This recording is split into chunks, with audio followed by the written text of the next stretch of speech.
Ukraine has accused Russia of breaking the ceasefire in the port city of Mariupol. Officials say that the entire city has been surrounded by Russian forces, and the ceasefire violation has postponed all evacuation efforts as of now. Earlier, Russia had announced a temporary ceasefire in cities in Donetsk to help the humanitarian crisis unfolding, while Mariupol and Volnovakha were under a blockade. It was agreed that women and children will be allowed to evacuate through a humanitarian corridor. Сегодня, 5 марта, с 10 часов утра московского времени, российской стороной объявлен режим тишины и открыты гуманитарные коридоры для выхода мирных жителей из городов Мариуполя и Волновахи. Гуманитарные коридоры и маршруты выхода согласованы с украинской стороной. The ceasefire was supposed to last till 2 p.m. GMT or 7:30 p.m. IST. The key port cities have been under intense attack for days now. 200,000 people are stuck in Mariupol and 20,000 people are stuck in Volnovakha. They are living with no access to water or electricity. Just a while back, Ukraine's Deputy Prime Minister warned that Russia must not take advantage of an agreed humanitarian corridor to advance its troops. The second round of talks between Russia and Ukraine remained inconclusive. The Ukrainian presidential advisor said that the focus remained on ensuring evacuation and providing medical aid.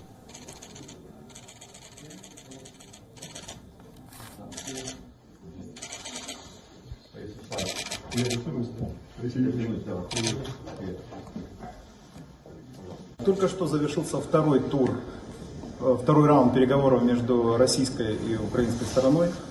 К сожалению, к огромному сожалению, мы не получили тех результатов, на которые рассчитывали. И единственное, что я могу сказать, обсудили достаточно подробно гуманитарный аспект, потому что достаточно много городов сейчас находятся в окружении. Там драматическая ситуация с... Now, for more on this, joining us now is Vladislav Davidson, who is a non-resident fellow at the Atlantic Council, who is joining us live now from Kyiv.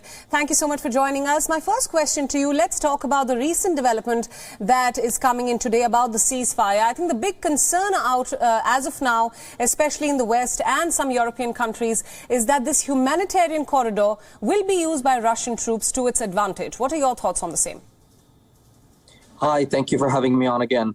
Look, very sadly for my country, as a lover of Ukraine, as a man from Odessa who has a family in Odessa that I'm desperately trying to evacuate, I do not believe in these green corridors after what we saw in Syria. I certainly would not send my family into that green corridor. That's just me.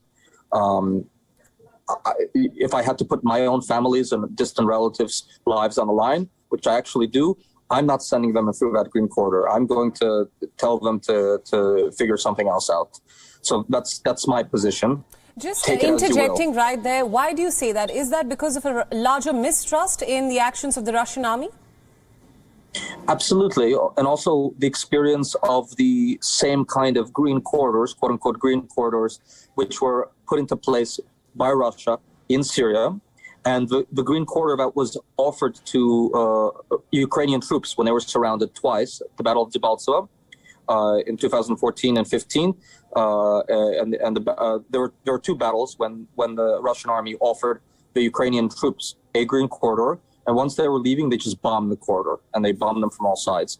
So the Ukrainian army remembers that very well. The population remembers that very well. Anyone who watches the news knows what happened in Syria. And sadly, that is the scenario that is shaping up in this country, although the Ukrainians are fighting very well and the Russians are fighting very badly. I personally would not use that green corridor, and I would not send my family through that green corridor. Right. Now, you're clearly saying that you would not send anyone you know or your family members through that green corridor right now that is being pitched as a sort of humanitarian corridor in the ceasefire that has been proposed. We're also getting reports that Ukrainian authorities have postponed civilian casualties, while officials are now warning of higher number of civilian casualties up ahead. What will lead to some kind of dousing of tensions? Will this ceasefire, or so to speak, the supposed proposed ceasefire, work at all?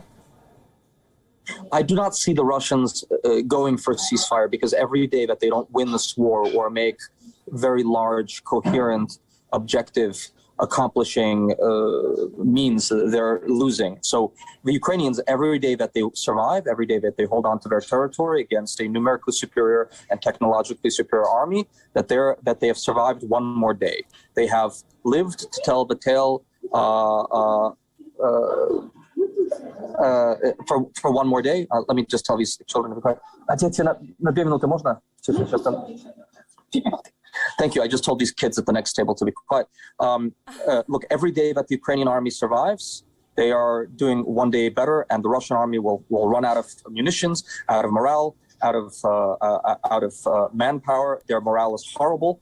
They just need to hold on, the Ukrainians, and the Russians need to win some sort of objective settling battle, at which point they will be able to have some sort of face-saving measure, because they've already paid the costs, and the costs in terms of international sanctions and to a Russian economy are set in stone. So why won't you, having paid those costs, if you're the Russian government, the Russian military, continue on with the campaign to try to get as much out of it as before you leave? Absolutely. Just a final question for you right there. We're also getting reports that Russia is now blocking popular social media sites such as Facebook and restricting access to Twitter. Is that a concern as of now, that Russia is trying to control the narrative of this war? It's not a concern for me in the West as an American. It's not a concern for me here as a Ukrainian.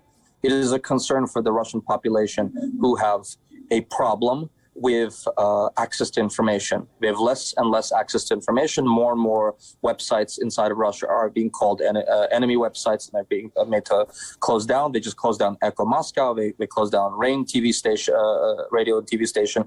They're closing down everything that gives the Russian population access to useful information. Now, one of the few places left where Russians and Ukrainians interact with each other is over Facebook and over Twitter. So now that the Ukrainian side has a couple of years ago blocked the popular Russian social media websites here, people could not keep in touch with their relatives and cousins and friends over the border. And so Russians and Ukrainians are moving in two different directions in terms of their information sphere. Facebook was one of the last places where you could get a conversation going between a bunch of Ukrainians, a bunch of Russians, a bunch of Russian speakers in the diaspora like me. So this is bad in terms of getting information to the Russian population, which is more and more living in a North Korean type of information environment, which isn't good. Absolutely. Vladislav, thank you so much for all those insights, and thank you so much for joining us. WION World is now available in your country. Download the app now and get all the news updates on the move.